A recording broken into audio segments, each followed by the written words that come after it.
for supporting the Fable and Folly Network. Here's another show we know you'll love. Hello, I'm Malik. I'm Jamie. And this is World Gone Wrong, where we discuss the unprecedented times we're living through. Can your manager still schedule you for night shifts after that werewolf bit you? My ex-boyfriend was replaced by an alien body snatcher, but I think I like him better now. Who is this dude showing up in everyone's old pictures? My friend says the sewer alligators are reading maps now. When did the kudzu start making that humming sound? We are just your normal millennial roommates processing our feelings about a chaotic world in front of some microphones. World Gone Wrong, a new fiction podcast from Audacious Machine Creative, creators of Unwell, a Midwestern Gothic mystery. Learn more at audaciousmachinecreative.com. Find World Gone Wrong in all the regular places you find podcasts. I love you so much. I mean, you could, up the energy a little bit. You could up the energy. I actually don't take notes. That was good. I'm just kidding. You sounded great. So did you. Today's episode is brought to you by The Road of Shadows, a mystery and suspense audio drama about a man who finds himself on the run in a small town in the mountains, pursued by mysterious creatures that only he can see. This is a highly immersive experience with an emphasis on mood and atmosphere. Feel yourself transported back to 1984 through music and sound that will take you to the streets of a small town deep in the mountains surrounded by mystery.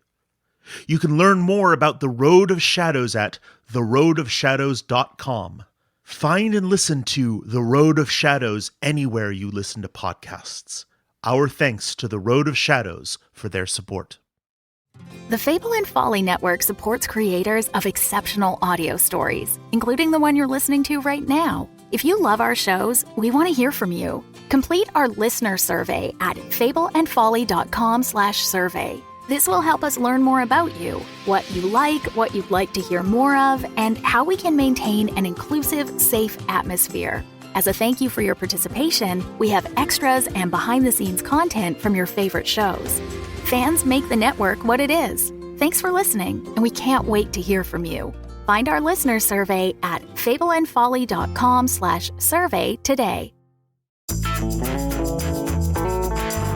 One of the things that I really love about audio storytelling is the way in which you get to play with what is quote-unquote seen and unseen in different ways than you do in a visual storytelling space.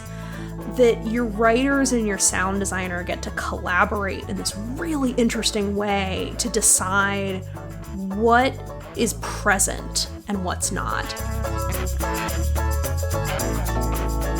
So first, I want to just remind the audience of some basics. So just to remind everybody that the design of Fenwood House, when it was first designed, was designed by Ryan Sheely.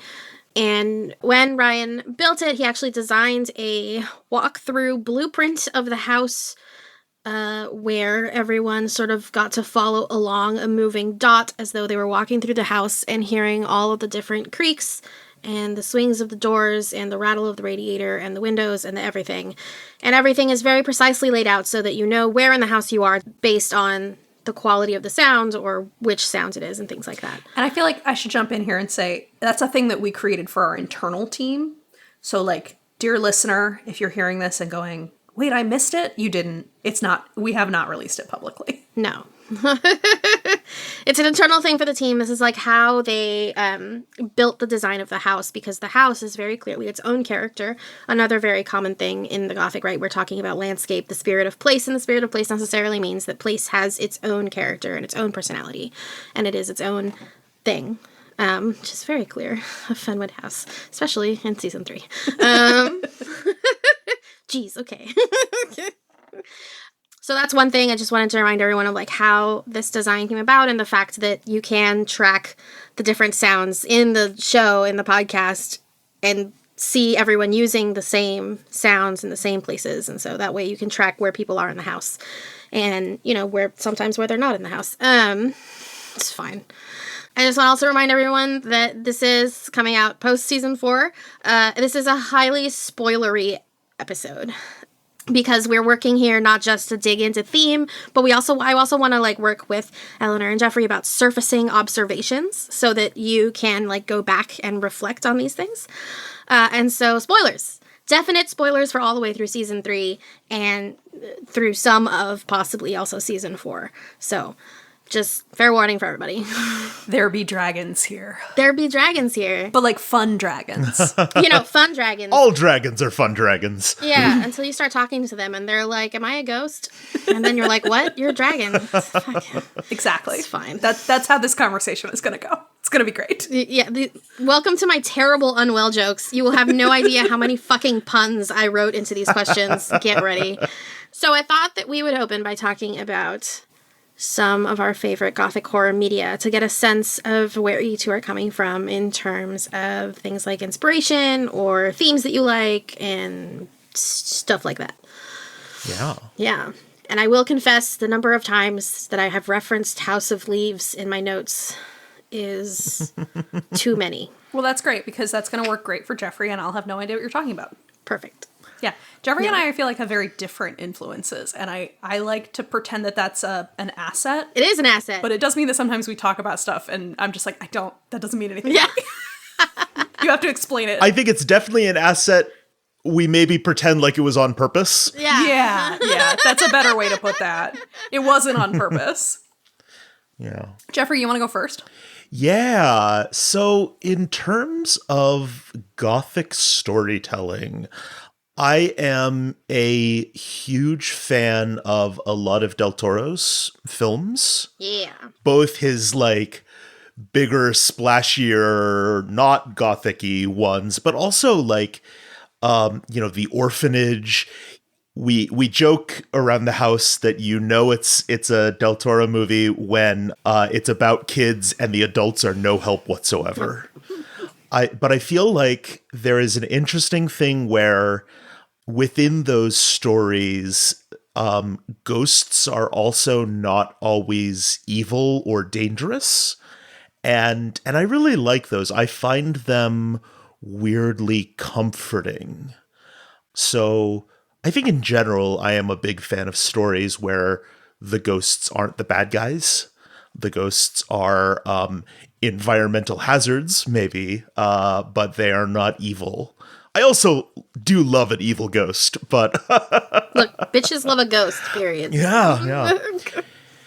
While I was doing undergrad, I actually directed a production of Jeffrey Hatcher's adaptation of The Turn of the Screw, which is a delightful piece of theater, at least as I remember it. I have not revisited it for a number of decades. But he takes that story and presents it with two actors, one actor playing the governess and the other playing every other character. I would watch that. Yeah. It's a really cool structure of a piece, and we ended up doing a lot of work, basically no set and creating everything with lighting, with really, isolated spots and side lights that cast these weird shadows and lots of really sickly, yellow lights that made everyone washed out and uncomfortable. That's amazing. Yeah. So the other one I want to talk about, I love The Hound of the Baskervilles. Yes! I thought you were going to say Gravity Falls. Okay. I wouldn't call that a Gothic. I mean, why not? But okay, go ahead. You I don't know. Actually, Ellie, do you want to give us because I feel like you can say this more intelligently, like a quick definition of the Gothic for the listener and for us, so that we Absolutely. What, are you going to tell me that Gravity Falls is not a Gothic? Because I'm going to have an argument about that. All but right, we'll do that. Maybe we'll do that offline. No, we can do it here. I mean, whatever. That's what this is for, right? So the Gothic is, in fiction, it is a genre that developed as a response to things like the effects of manifest destiny, the older families starting to die out, the fear of intermingling, i.e. racism, ableism, all of those wonderful things, and decay and disease. So those are really big themes in the Gothic. So the Gothic loves decay and disease, and talking about how those things are reflected between the environment and the spirit of place, and also family and inside of ourselves. Because of the roots of the Gothic in ableism and racism and all of these things, there's also this fear of the wilderness, of the frontier, and how the wilderness is actually inside of us, in our brains, and it is genetic, it is inherited, it is hereditary, and you cannot escape it. And it is about the dread of these things that are coming for you, that are coming for your family, and you cannot escape them. And they are always right around the corner, even if you can't see them. That's the basics. But if we wanted to talk for a moment, because it'll come up a bit later in the interview, there's some offshoots of the Gothic, right, that have focused on different things. And if you've ever watched True Detective, that means you've experienced what's called Southern Gothic. Mm-hmm. And Southern Gothic, the way that it distinguishes itself from the more umbrella terms, themes that distinguish it are, in particular, alienation, transgressive thoughts and impulses, and in particular, the tensions around racism and sexism and the patriarchy and things like this. And so, of course, if you've ever seen True Detective, it's very hyper focus on toxic masculinity and all of its effects on the decay of the family unit and things like that, and the decay of the mind, corruption, right? Season 2, all of these things. I wonder if Southern Gothic would also, include something like Morning Becomes Electra by Eugene O'Neill, obviously an adaptation of the Electra from either Sophocles or Euripides. They both wrote Electras. Yeah. Yeah, they did. They both wrote Electras. Ooh, that's rusty. Uh-oh. I think it's really interesting, this thing you're saying about Gothic being really, really rooted in, I don't know, I feel like I'm going to pull out from what you said, this triangulation between a response to change or decay in society, which is, on my mental map is threaded to race and class and society change and things like that. But that it's also deeply, deeply rooted in the way that those stories map onto place and a landscape and the sort of external, internal relationship of the landscape and the people and the internal emotional experience of the people and feeling trapped on all of those layers and the fear that comes from all of that. Because I was sitting here as Jeffrey was talking and I was thinking, I was like, okay, what are my Gothic influences? And I want to tell you, I think the two things I want to talk about are Jane Eyre and Deep Space Nine. You ready? I'm going to argue you're not wrong, I guess. I'm going to argue that Deep Space Nine has Gothic elements. It absolutely does. Yeah, and that show, okay, I'm going to start with Jane Eyre and then talk about Deep Space Nine, but I feel like I was trying to think about what were kind of anchor points for me walking into this story, because I'm not a horror aficionado. There are definitely other people on our team who really are. And I walked into this being is it okay for me to lead a scary story project when I hate horror movies? Is that allowed? Here we go. Let's see.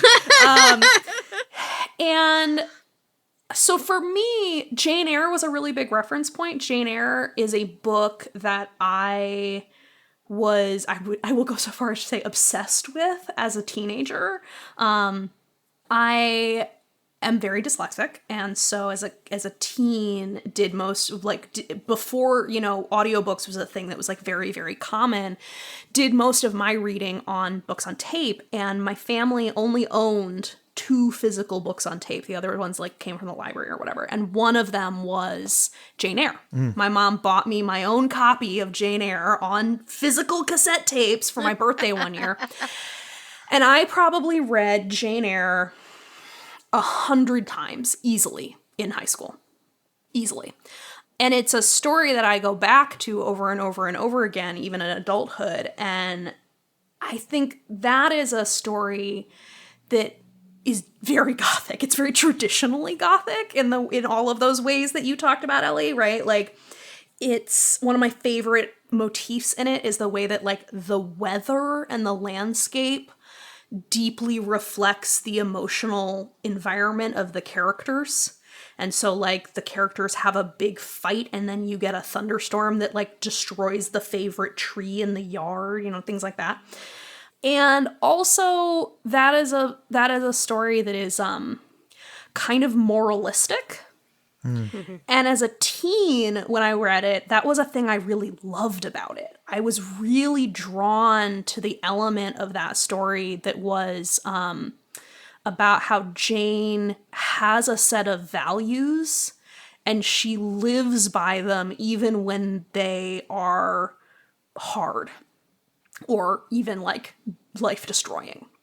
As an adult, I have much more complicated opinions about that in the context of that story. But, like, particularly as, like, a 17-year-old, I found that very attractive and very, like affecting. But I think, like, what has really stuck with me and what I still think is really relevant is this idea that your storytelling gets to say something about the kind of person you want to be in the world and, like, the kind of world you want to live in. And so, like, as much as I'm sort of, like, I use that word moralistic, like, with the good and the bad implications about Jane Eyre, but I took away from that and how much I loved that book, this thing of, like, yeah, your stories are allowed to be about what you think is right.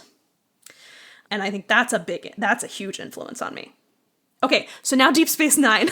Okay, I think Deep Space Nine totally plays with all of these themes. That it is a story that is, like, deeply rooted in place, which is one of the things that makes it really different than all the other Star Treks, right? That it's, like, they stay in this one place for the most part.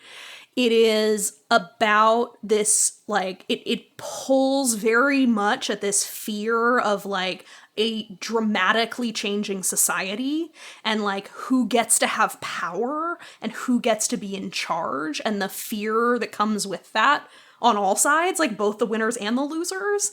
And there's this whole element of the story around, like, I find really interesting in Deep Space Nine the themes about, like, fate and what is destined to happen, which feels very Gothic to me. This idea that, like... It is. Yeah, that, like... You can't escape your destiny. Right, mm-hmm. And that Captain Sisko spends most of whatever the, like, frickin' 8 seasons trying to escape this destiny that he's been put on. That he's like, I am an American who believes in manifestation. And it's like, nah, you're screwed, dude. Like, you have a destiny. You have to deal with it.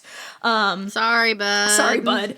And I think that is a really interesting thing to explore. And, like, this idea of, like, the way the landscape of that place, he is an outsider who comes to this place and has his entire life rewritten by the landscape of this place and his involvement with it. And that is, like, I don't know, that feels, like, deeply Gothic to me. And I'm like, that is absolutely a story that I feel like I have referenced in the putting together of Unwell in surprising ways. Yeah, an outsider who... It's weird. Can't imagine anyone who fits that description in any of the Unwell cast. Yep. So anyway, those are going to be the two things I wanted to cite as, like, Gothic influences. No, that's great shit. Yeah. Love it. I'm just going to sit here and be like, listen, I'm obsessed with Rebecca. You have no idea how many times I've, like, looked at Manderley and just... It's fine. Yeah, I mean, I didn't, like... We were, I think, in the middle of writing season 2 when I decided to read The Haunting of Hill House. because I had never read it, and the TV show had just come out, and I'm a scaredy cat, and so couldn't watch it. Don't. I was too scared. No, Don't do it. there is an episode in that show where I watched that. It was like, Eleanor, you are never allowed to watch this show because it was almost too much for me. Yeah. Was it episode 5?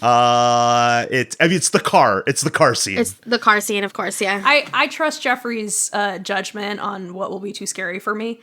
But I decided to read the book because everybody I knew was talking about the TV show all the time. And man, what a good book. Yeah. I was like angry that no one had like made me read it earlier in my life. Shirley Jackson's amazing. Yeah. How did I miss that? She's my Gothic hero. Like, her writing is so affecting. It is so evocative. And I think more recently, like, that has been a thing that I kind of like, my brain continues to chew over that book, and like the way that she engages with the landscape of a building particularly is so interesting. And also like how she manages to make something that scary that so sexy. I'm like, how does she do that? I want to crack that code. Anyway, so yeah. Yeah. I have my copy of The Haunting of Hill House is the one from the set of Gothic horror novels that was put together and edited by Guillermo del Toro. Oh, nice. That's cool. Because why not just take some of my favorite writers wonderful of nerd horror and just in one place.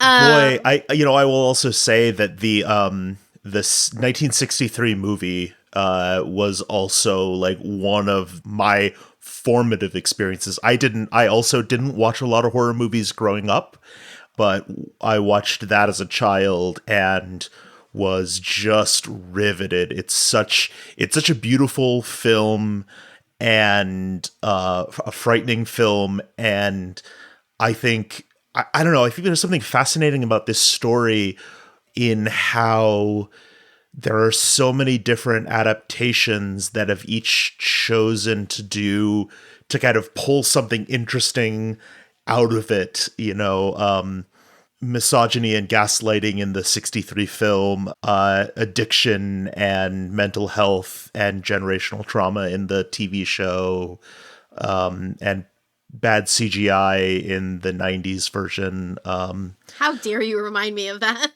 Liam Neeson and Owen Wilson. Get out. God. Anyway, no, it's such an interesting story, and it's so, yeah. Oof. So as we talked about, the Gothic relies on dread as opposed to horror, right? Dread, the thing that you cannot see, and then terror when you're actually looking at the thing. That's the distinction that we're making here between dread and terror. So the Gothic relies on dread, which can sometimes also just be the dread of the next casserole that somebody will drop off. What is the dread you feel or have felt living in the Midwest that you brought to this show? Tornado warnings.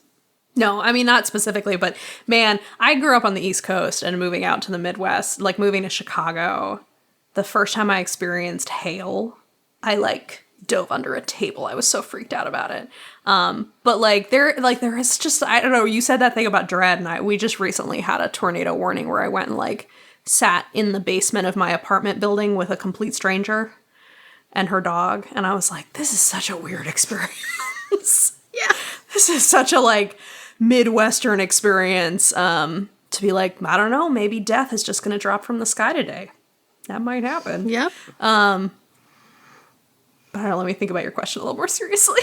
Yeah, you're fine. No, I actually really like that answer, to be frank, because what you've expressed is a dread of the environment that you don't know. Yeah, that's pretty Gothic, I guess. Yeah. I mean, continuing on the theme of the weather, I feel like, honestly, both living in Chicago and also in Ohio, there are winters where I have had the moment of realizing like, oh, there are very narrow things keeping me alive right now. A -30 wind chill day, you're walking around in Chicago and suddenly, like, I'm a person, Eleanor makes fun of me all the time for this. I'm a person who isn't tremendously bothered by the cold just because of how, like, it's not that, like, I don't get cold, it's just that, like, it's not really a negative experience for me usually. But being out in those kinds of temperatures for a little bit too long and realizing, oh, right, this could kill me. And despite all of the kind of resources and infrastructure around us in this city, you know, I'm out here and I actually don't have access to a shelter right now. And wow, this could be really bad. Yeah. In one of the first couple of years that I lived in Chicago, we had a blizzard that came through that we all, I think, refer to as the snowpocalypse, that basically shut down the entire city for like 3 days. And the thing about it that was so impactful was that this blizzard came in and dropped like 3 feet of snow in about 8 hours. It happened really fast. And so, like, I went to work in the morning, and around 3 p.m. or 2 p.m., somebody came around and was like, everybody needs to go home right now. And I didn't listen to them right away. And by the time I got in the train and it took me and where I was working and living at the time, it took me almost an hour and a half to get home. And by the time I got on I got on the train and it wasn't snowing. And by the time I got off the train, it was snowing. And it was snowing so hard that I couldn't see the end of the block as I was walking. And I remember waking up the next morning and it was like beautiful blue skies and there was a little tiny like 2 millimeter crack in one of our windows. And there was like 3 inches of snow on the other side of it. And that was like, it was a bonker snowstorm. It was the kind of storm, like all of Lakeshore Drive, which is the highway that runs through Chicago, everybody just got out of their cars and left. Yeah. It took weeks for them to get all the cars cleared. There are amazing photos of city buses abandoned, full of snow. Yeah. I was actually, during that storm was working down in Hyde Park on the south side at the museum and living out on the west side. And we were both young and had terrible commutes. Yeah. I mean, like Eleanor said, they came around, they said, hey, we're shutting down the museum early, get home as fast as you can. And a friend of mine said, okay, like jump in my car, I'll drop everyone off. And we were on Lakeshore Drive as the storm was getting intense, and she misheard one of us and got off at a wrong turn. And that was pretty much all that kept us from being stuck out there on Lakeshore Drive. It was bonkers. Wow. Yeah, it is a land of dramatic weather. Yeah, like, Jesus. Yeah. Yeah. Like I said, I grew up in Boston, and so like I grew up with hurricanes. It's not like there isn't dramatic weather in other places, but there's a thing about the Midwest that is where, you know, the weather can be really dramatic and can show up very quickly. Like, I think that's the thing about, I'm not used to living it. Like, I grew up in a place that isn't this flat, and being in a place where the weather can move across the land this fast is a thing that has been a really different environmental experience in a way that's cool and kind of scary sometimes. Yeah. Yeah, I visited my grandmother in Southern Illinois every summer for most of my life. And for one thing, I'm so glad that you went with something that wasn't corn. Thank you. You're welcome. I have enough corn nightmares. Her house is literally across the street from a cornfield. And let me tell you, all of the corn horror stories, I've heard them all. Have I watched Children of the Corn? Absolutely not. No. But yeah, it was definitely like a place where, like, I also grew up with hurricanes. And with hurricanes, you can prep for them. Yeah. And my mother grew up in the Midwest. And so she had to, once I was old enough to understand what was going on, and I wasn't like constantly at her hip all the time when I was there, she had to explain to me, okay, if I say you need to get into the basement, you need to get into the basement as soon as I say it. Yeah. Because it's not like a hurricane. And I, from then on, like, hurricanes scare me, especially considering, Maria. Tornadoes are dread to me because I have actually never experienced a tornado. But I have family who have experienced tornadoes, and I have the information of what tornadoes can do and how fast they are. And I gotta agree with you. The fact that things can move that fucking fast, it's not natural. Yeah, I mean, and like, so we had a not quite tornado that came through the Chicago area 2 summers ago. It didn't turn into a tornado, but we had like a really, really dramatic windstorm that like could have turned into a tornado. And my very dear friend and her kid, who's my goddaughter, they had a story. My goddaughter was like 3 at the time. And they had a story about how the kid and dad are out in the backyard and mom is out on the front porch. And the difference in weather between those 2 places was so dramatic that the folks in the backyard did not realize what was happening. Wow. And that is how fast the weather was moving. That like... No thanks. Yeah, that like my friend ran through the house and like picked the kid up without explaining anything and ran back inside. And my friend, the dad was like, what did you just... I don't understand what just happened. Yeah. No thanks. Yeah. Don't like that. Yeah. No, it's kind of terrifying. Absolutely not. Well, I guess that explains a lot of things about Man Absalom. I mean, one of the things in my life that helped inspire the story of Unwell, I've talked in the past about how Mount Absalom is loosely based on both Gambier and Mount Vernon, 2 towns in Knox County, Ohio, where I went to undergrad and then later lived and taught for a while. But when I was back teaching at Kenyon in Gambier, I was living in Chicago and teaching 1 day a week on campus. And because I was young and stupid, what I decided to do was take a megabus back and forth every week from Chicago to Gambier. I'd come in on a Wednesday morning, spend the week until the next Wednesday there, and then go back to Chicago and spend 6 days and kind of flip-flop back and forth. So I took a lot of overnight megabuses. It was like, spend $5 on a bus ticket and just go. But it was during the winter, and Knox County. This is the part I was worried about. Yeah. Knox County is not a huge place. Gambier has 3,000 or 4,000 people in it. And there was a week where I needed to drive back to Columbus, and the county ran out of gas because they couldn't get the trucks in to deliver gas, and it all got bought up. And we were literally snowed in. Can we try on Laura Ingalls Wilder, The Long Winter, as a Gothic story? That's what that sounds like. Okay, keep going. Yeah, it's one of those moments where you're like, I am so used to not having to worry about between living in a city and always kind of having access to public transportation one way or the other, and then having a car out in the countryside and being like, what do you mean I can't get out of here safely? It was really a bizarre experience. And it started this thing cranking in my head of telling this story about a town that gets isolated.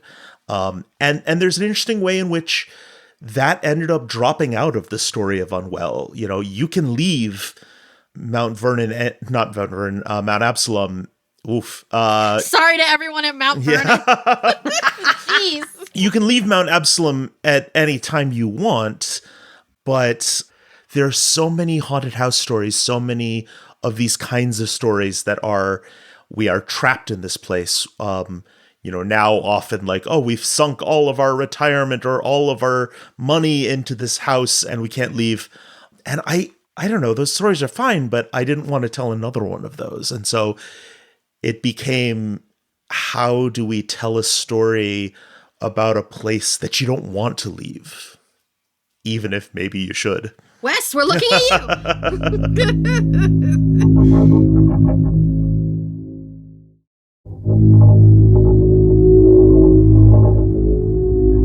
One thing that I do want to talk about, since you're talking about, how this story started percolating, is that sound is a particularly interesting medium to convey the Gothic. It's about the sound design, but it's also about so much more, right? What part of Unwell's sound was designed for this feeling of dread, especially in terms of things that people don't usually think about as being part of sound? Well, okay, I kind of want to start with like a general thought I have about audio, like audio fiction and telling stories in audio. Because this is a thing I've been talking about with a bunch of people lately, and then we can talk. And then Jeffrey, I might punt to you to talk more specifically. One of the things that I really love about audio storytelling is the way in which you get to play with what is quote unquote seen and unseen in different ways than you do in a visual storytelling space. That your writers and your sound designer get to collaborate in this really interesting way to decide what is present and what's not. And usually when I'm trying to explain this to people, like the first thing I reach for is like jokes. It's like you get to decide, you can do this thing where you can like decide to not mention something is there and then introduce it later. And the joke is like, oh, that was always true. So like my favorite example of this is that there's an episode where Lily and Marisol are talking to each other about their like crushes on famous people, and then they get a phone call and they have the whole phone call, and at the end they hang up the phone call and they go, well, I guess we have to go do that thing. And Marisol goes, where did you put my underwear? And you have to back channel in your brain, oh, this is postcoital, like this whole scene that I've just listened to, right? Okay.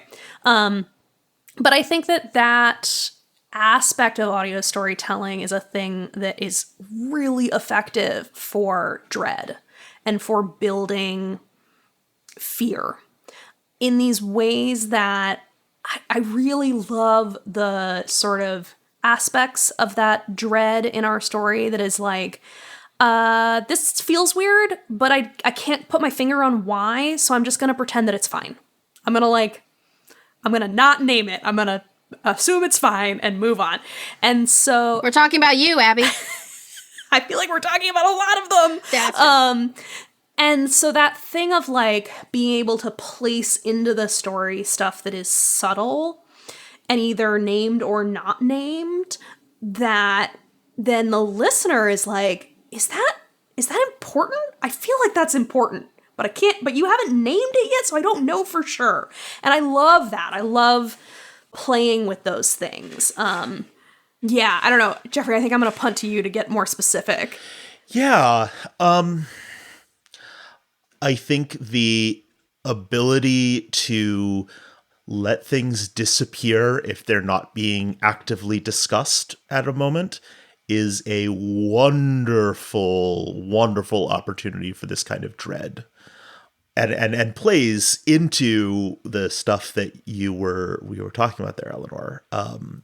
And it has the added benefit of when it is re-revealed, even though the audience member has forgotten about it, they feel like, oh, I should have been seeing that the whole time. And so it really compounds it. Another thing that I feel like we've put a lot of effort into is building in the sound design of Unwell a really clear set of rules about what reality sounds like. Absolutely. So that then when we break it, it's very clear and it can be unsettling in a way where you're like, reality feels broken right now. And it's a little hard to put your finger on why, but there is a why. And the why is because our sound design team has a really specific way that reality sounds, so that then when it's not reality, you're like, what is happening? Yeah. Yeah, it's one of the reasons we're so precise and so exhaustive with our sound design. We go a long way towards creating a really crunchy realism, and not a realism of, oh, everything is being recorded by tape recorders in every scene, but like we want you to feel like you are there in the house, in the scene. And like Eleanor said, when we break it, it's sometimes not immediately obvious. Humans often have much more acute threat detection systems with their eyes. And so, you are constantly gathering lots of information with your ears, but they're not as foregrounded for your brain often. And so by slipping in that like, that door when you entered this room was on the left side, and we haven't spun the angle at all, and now they're going out through the same door, but it's on the right, like that will mess with your head in very subtle ways. Okay, so but like I think I want to pull two examples, because I think there's a thing, Ellie, that you're getting at, that there's things that we do in the story that build dread that are based in like the crunchy realism in the sound design, and then there's things we do that build fear and dread that are about breaking the reality, and I think we do both.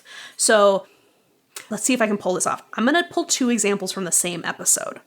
So in episode, it's 1-6, Storm, where they go down into the basement the first time. I love this episode. I'm obsessed with this episode. It's a great episode. It's also the episode where Rudy appears for the first time, if people are trying to like remember what, context. So they all go down to the basement because there's a tornado warning, and there's this huge thunderstorm going on outside.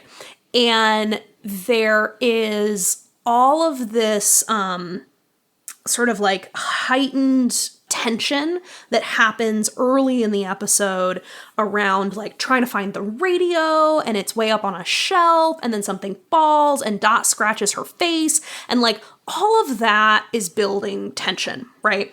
And creating this sort of like fear that is really reality based. And then also at the end of the episode, there's a thing that happens that I love. It's so weird. Right at the end of the episode, they're still sitting in the basement, and it sort of trails off as they're listening to the radio, and the radio changes, and we get this radio report in German that it's very like out of sync with everything else that has been on the radio previously. And that is a moment that is like, it's based in reality as the reality of our show works, right? Like a radio signal is coming out of the radio. Like that is a real thing that is happening, but it's a weird thing that's happening. And it's kind of fear engaging because it doesn't make sense, even though it's based in reality. That is different than like the scene in that same episode where they go into the, bowels of the basement, and suddenly the room is too big. And they kind of lose Lily on the other side of this room, and it doesn't make any sense. Like the architecture of the space changes in a way that you're like, this is not based in reality.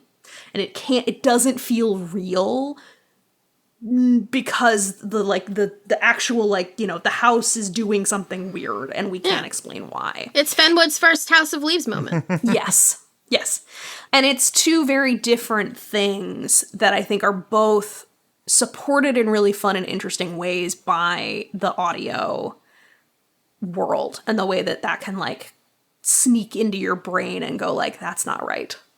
So a well-designed fiction podcast will understand how to make sound the star instead of relying on visual cues, because it's a podcast. It's based in audio. You should be focusing on making audio the center of the thing. The supernatural here throughout the show relies on things like the radio, recorded songs, water through a storm drain, Abby's trusty field recorder, in order to convey the supernatural's like thoughts and their warnings and things like that. Talk to me about the dichotomy between the power of sound to convey messages, but also its weakness as something more ephemeral that can be ignored or forgotten. Ooh, Ellie, what a question. Sound as ephemeral. Ooh. So sound has an ephemeral quality that's different than like being able to take a picture of something. But it also means that like the relationship between sound and memory is different. And that's a really big theme in our show as well. This idea of like, I don't know if you've noticed, but there's a lot about memory in Unwell. Because, so, you know, there's this thing about memory that is like, how do you remember that a thing happened? Like, and not to oversimplify, but my understanding is that you remember that something happened because you can tell the story of what happened. And every time you tell that story, you are rewriting and recreating that memory. So when you hear something, if you can't tell the story of what it meant, then that is the most ephemeral. You know, if a flock of birds goes by and it doesn't have meaning, you won't remember it. If the radiator makes weird noises and it's not significant, you won't remember that it happened. And so I think like there's an interesting way that all overlaps here, right? That like you only remember things that have meaning, really. So you have to notice them in order for them to have meaning. And there are lots of things that are happening in our story that either the characters are noticing kind of for the first time and giving them meaning, new meaning. I mean, that's the whole like, why is this night different than every other night? Like, why are we bothering to tell the story of Mount Absalom today as opposed to some other time? Like, a lot of times I think in our story, our characters are giving the thing meaning for the first time. And so it may have happened many times before and not been noticed or engaged with in the same way. Or there are lots of places where I feel like we see characters who've engaged with something over and over and over again, and now they're engaging with it differently and finding new meaning in a thing like the radiator suddenly. And that is what creates meaning, which is what's connected to whether or not you actually remember that the thing happened. You know what my favorite example of that might be? And since this interview will have spoilers through, you know, season 3, some season 4, so we can talk about this now. The fact that for what the first 2, 3, some of 3 seasons, you think the title of the podcast is about Dot, and turns out, it's a big pun. Oh, come on, Jeffrey. I saw where this was going, and I'm just sitting here like, Because yes, it is about Dot's Alzheimer's, which a careful listener might say, oh yeah, I clocked that early on, but like it is confirmed, revealed at the end of season 1. You're like, that's why it's called Unwell. And no, actually it's because when is a well not a well? When it's an unwell. Okay. Somebody wrote that into a first draft script and we made them take it out. No, we didn't. It made it all the way. No, seriously? It did, yeah. I swear to God, I thought we made them cut that. Well, it got snuck back in. God damn it. No, I think Rudy says, when is a well not a well? Okay, but there was a draft of the script where he actually said... Oh, yeah. Like where he finished the thought. Yeah. No, that did not make it. Like somebody actually said, oh, an unwell? And I was like, nope, gotta cut that. Not...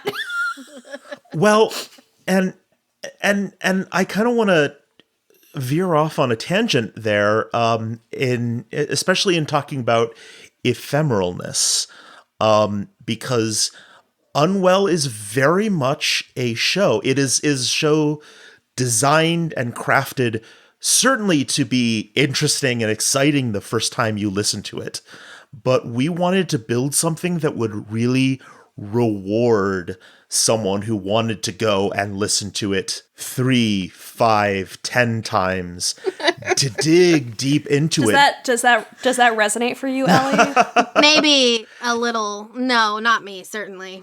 We wanted to put ideas in the first episodes in the first season that would only kind of bear fruit when you had listened to all 5 seasons and then gone back and started at the beginning and said, oh, that's, and I love art like that. Not just, and I think it's not just about like big reveals and surprises. It's about things that take on different flavors when you're watching it or listening to it or experiencing it again.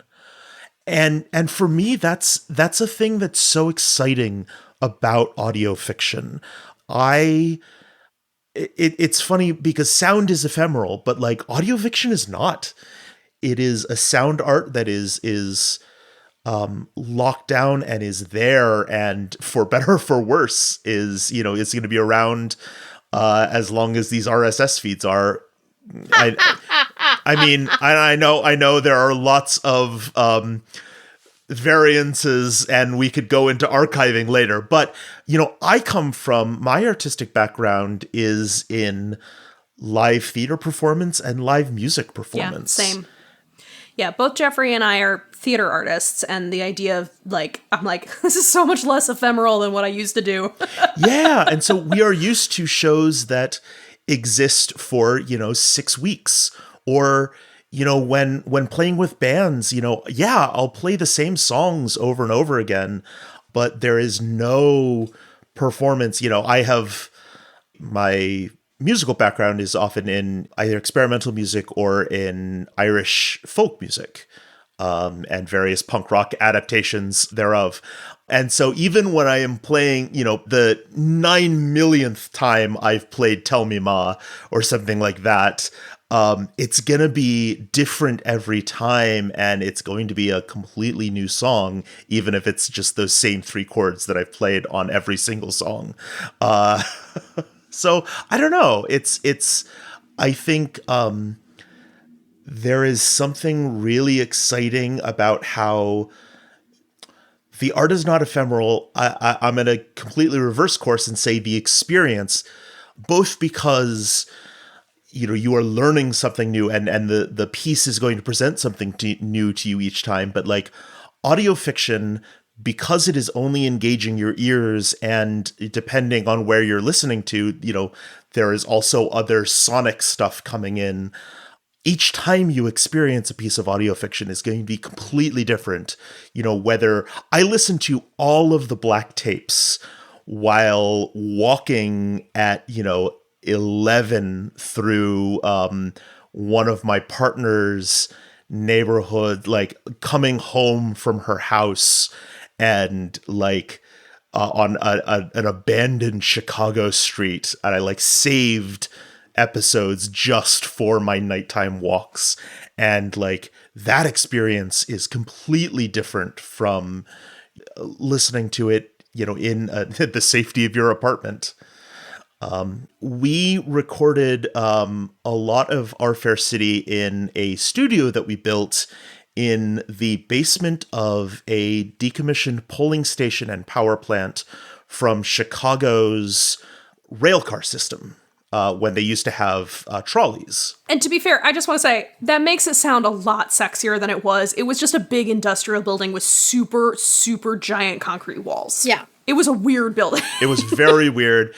It had become a circus gym upstairs, and we had built out this studio in the basement, and you had to like shut off the lights and then run through this basement to get to the doors in the dark. And so I'm listening to, you know, the upside down face episode of the Black Tapes as I shut out the lights and scamper, you know, from pool of light to pool of light in this industrial basement. It was one of the scariest experiences of my life. Anyway, I'll never recapture that experience. I'll have lots of other experiences, but hearing that for the first time in that environment is completely unlike anything.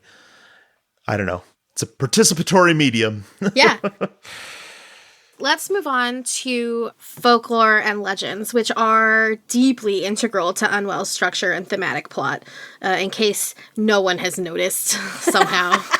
Right, characters are associated with folk tales, like Lily with the woodcutter's daughter and Rudy, unfortunately, with the wolf and the collie. How did you all go about designing and writing Mount Absalom's folklore? Mostly Jim did it. Jim and Bilal. I'm half joking, but I think the answer here is mostly just going to be I'm going to like do some gushing about how great our writers are. So Jim McDaniel is an incredibly talented writer and wrote both the very first episode, Homecoming, and the very last episode of season 1, Lost in the Woods. And so those two episodes both very much use the that girl in the woods. The woodcutter story. Yeah, the woodcutter story. They feel like a pair. Like when you listen to the first one and you listen to the second one, it feels like a pair and it's just so satisfying. That is intentional. And Jim wrote both of those. And so I want to start by crediting Jim with, I think, kind of kicking that off as a motif amongst the team and sort of like, I don't know, almost like issuing as a challenge, like this is a thing I want to do. I want to play in this space. And then kind of stepping up to that challenge, we've seen the other writers do really fun things, but specifically, you're right, Jeffrey, I think Bilal has also written a lot in that modality in a different kind of way. So you referenced the collie and the wolf story. That's one that Bilal wrote. And that is very much a thing that I think has just evolved organically as the writing team that we have developed a language together and sort of set up in collaboration with each other what the voice of these different characters are. You know, so the way that Silas tells a story is really different than the way Rudy tells a story or Dot tells a story or Marisol tells a story. But we have a lot of characters in our show who tell stories and who use the stories they tell as part of how they explain the world around them. And that's a thing that I've caught, like you came at it from like a folklore standpoint, but I'll say one of the things that I really love about the show, the way the show is structured, is that, you know, we as a team have a set of like internal rules about like, here's how the supernatural works. The characters don't know that. Like we as a team know, right? Like our characters don't know what's happening any more than the listener does. And the way that we watch these different characters try to grab onto something that makes sense is how they tell stories about it and the metaphors that they use to try and capture this thing that is really hard to pin down. And that's a thing about the way the show has evolved that I just really love. This like, you know, that like Nora talks about the echoes and you have the way Marisol talks about like the Voyager and music and like, and those kinds of things. You have the way Dot engages with the house and like all of these are kind of people grasping for explanations for things that are impossible to explain. And I mean, that's kind of what folklore is, right? Mm-hmm. You know, and I think, I don't know, I want to, continue to just rave about this team of writers and how they build off of each other. Because I think we also see each of them in different ways building out, the collective folklore and livedness of the world of Mount Absalom. I feel like the music that Jess Best wrote for the Halloween episode, for instance, like throughout that episode, we see not just like an event that has been going on for years and very clearly has, you know, rituals that are performed each time. And we see both like, you know, rituals that people think have mystical significance happen in the show and also rituals that have cultural significance. The evil laugh contest that clearly happens every single Halloween. The music, the way that like Best created these songs that just like really anchor the fact that this is a town that has existed not just in, you know, a mythic past, but also in the 50s and in the 30s. And we get through these little cultural artifacts. Oh, this is how the people of that time responded to Mount Absalom. And just Buha, the creation of Great Green Mother, who we adore, the song happens in the Celery Festival. And like, so the piece of writing that I knew Jess Buha through before she came to work with us on Unwell is this piece that I love. And there's a version of it online. You should all go listen to it. It's called, Alabama Mermaid. Alabama Mermaid, yeah. It is a piece that was written for the Death Scribe Festival here in Chicago, which was a competition of 10-minute horror radio plays. And it is a musical about mermaids who are stealing the children of, in Alabama. It's an incredible piece. I absolutely need to listen to this. Okay.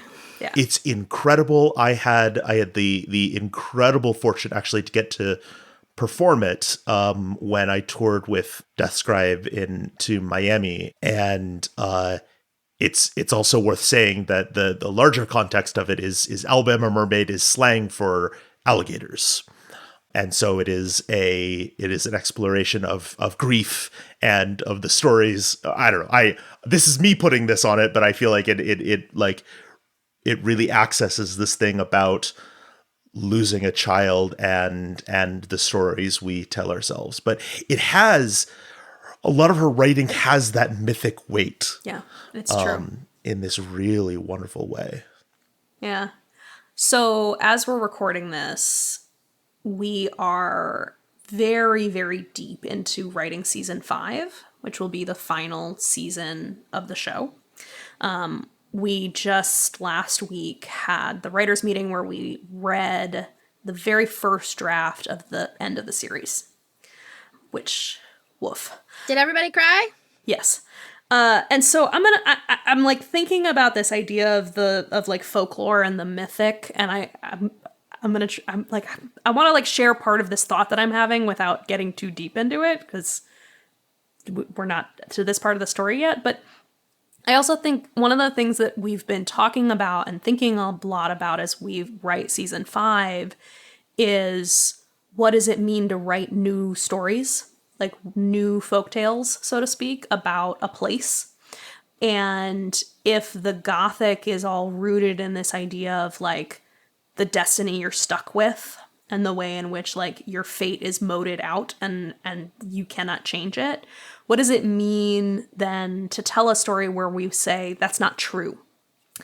You aren't predestined. You can change the future.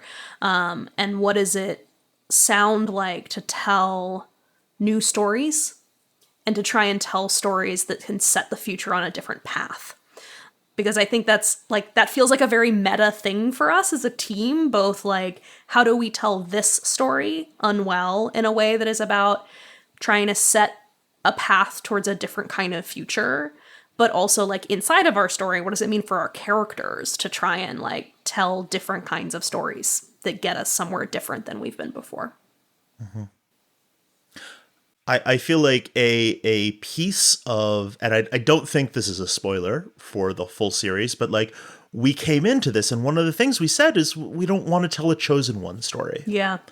We wanted to tell a story where people could affect the world, but not a story where there is something supernaturally important about one person or even a group of people. Which is a really interesting thing, I think, for us because, right, like that is a Gothic theme. And to kind of like wrestle with that through this whole story and go like, God, it keeps showing up. You keep having moments where you're like, oh no, do we have a chosen one? And then we go, how do we unwind that? Like what choices do we make inside this story to try and push against what feels like it's inevitable? Yeah, one of the things that when I was thinking about this, and there's a lot of other Gothic tropes, let's say, that you purposefully reject. Yeah. Right? So this one is very clear when you listen to the whole thing, like, in a row. You're like, oh, this is just constantly, like, working on the idea of, like, that there's, like, this special person, and it keeps switching, like, who is this special person? And then, like, like you said, unraveling that and just going, like, nope, nope, nope, nope. Kind of like that octopus on the ground, on the ground of the ocean. Nope. But one of the other things is also in the rejection of the hereditary. So I mentioned, Gothic horror is concerned with, like, right, the predestined, you can't escape your destiny, and also heavily concerned with the past, right? Yeah. Gothic horror is deeply concerned with ancestry, which is a big thing in Unwell, but in particular with hereditary things that are passed down in the bloodline.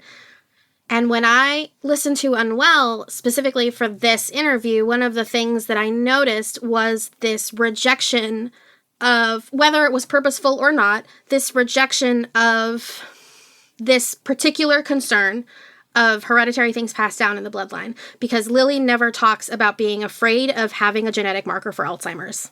Interesting. I thought you were going to go somewhere else at the end of that. That's fair. Yeah. I legitimately have never thought about that. Yeah, I mean, it's I feel like that's an interesting thing about maybe also Alzheimer's specifically, because it is, I mean, Dot in particular, and I think this is a fascinating thing about how we view age. A thing we sometimes hear in negative reviews is Dot sounds too young. And, we say, y'all, like, this is early onset Alzheimer's. Like, Dot is young. Yeah. Is young. Like, Dot's only 62. It's what it said. They age her. Like, her age is, like, 62 is not old. Well, and a thing I have noticed is that, like, there is so little room for especially femme characters to be, to be 62, to be, like, middle-aged. Like, people listen to that, you're like, well, she's a mother of an adult child, so she must be so therefore she's ancient. Crone. Yeah, she must be, she's got to sound like this. Yeah, why isn't she talking like, and it's like, no, like. Whereas I think the reality is, like, we wanted to tell a story that felt like it was reflective of the relationship that we have with our parents. Yeah. And, that's a hard thing to do, but, like, I'm like, that's the relationship I have with my parents. I'm like, they are other grown-ups. Yep. Yeah. So it's I feel like your whole build up about hereditary markers, I was like, man, there are a lot of choices we have made really, really specifically and, like, talked about in the writer's room and as a team, and, like, stuff that we've done really specifically to try and steer out of that curve. Yes, I can tell. The not worrying about will I get Alzheimer's, I've never thought about it. You know what? That's fine. Because I think that, because the thing is that, like, it's true. Like, you can hear this and you can hear this, like, conversations that have clearly happened about not worrying about this, like, hereditary fear of disease, right? Because this is something that in the Gothic is rooted very deeply in racism and ableism. Yeah. Well, and I think, we didn't write the first we didn't cast the show until after we wrote the first season. So Lily being biracial is a choice that came a little bit later in the putting the story together, and evolved out of the casting and Clarissa being exactly the right person to play this role. And I think we were interested in steering away from the hereditary curve for a lot of reasons, but the racism reason is definitely one of them. Yeah. But, like, we only reveal this fact pretty late in the story. This is a thing that comes up in season 4.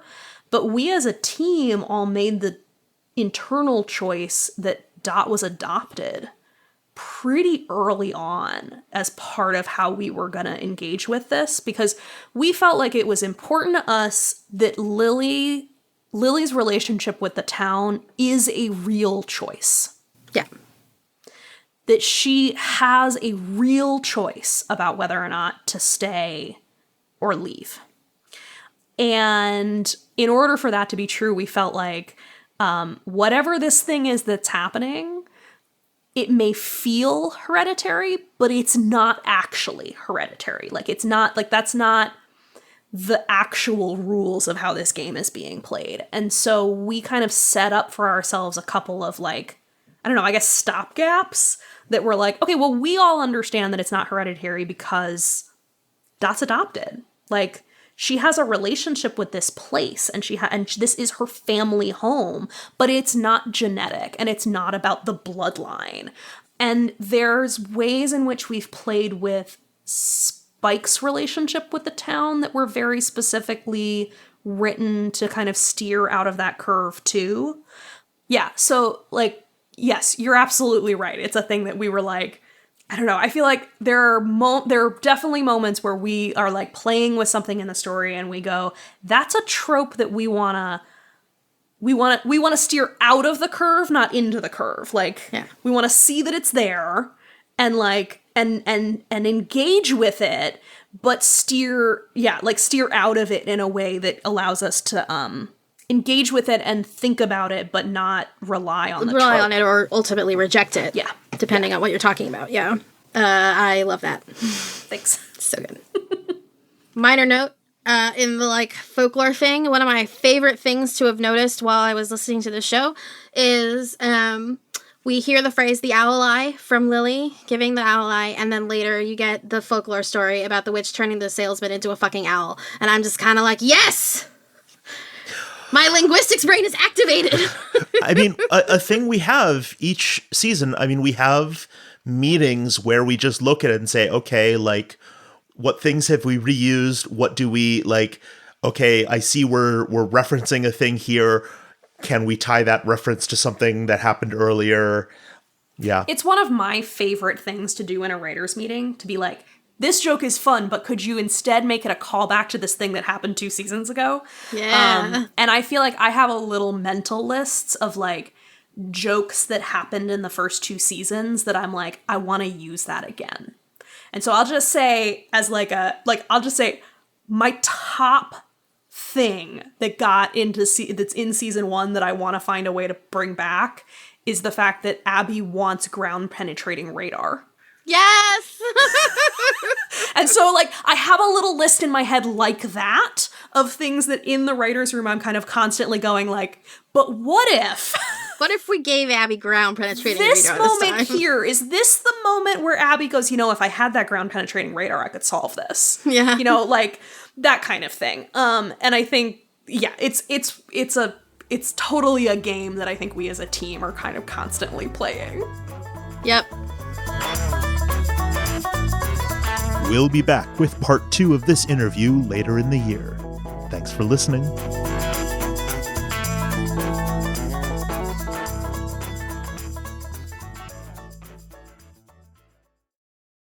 The Fable and Folly Network, where fiction producers flourish. In the alley, the scent is stronger, overpowering. As I watch, the overhead lamps flicker and wink out one by one. God damn it. No. The girl appears briefly under the last streetlight, the headphones snug against her ears, the Walkman clasped to her hip. She's oblivious as she walks, lost in her own world. Hey, stop! I need to talk to you! Then she's swallowed up by the darkness again. Helen, wait a second! It strikes her in the gloom so fast she barely has time to scream. She falls into the edge of the lamplight and lies there, bleeding, motionless. The man's skin is scaly, flaking, and there are patches of soot on his cheeks. He stares at me with eyes like midnight. Eyes that are devoid of remorse, devoid of humanity. He's one of them. I turn and run, and I don't look back. The Road of Shadows, a new mystery and suspense audio drama by Mark R. Healy, creator of The Strata. Listen now at theroadofshadows.com.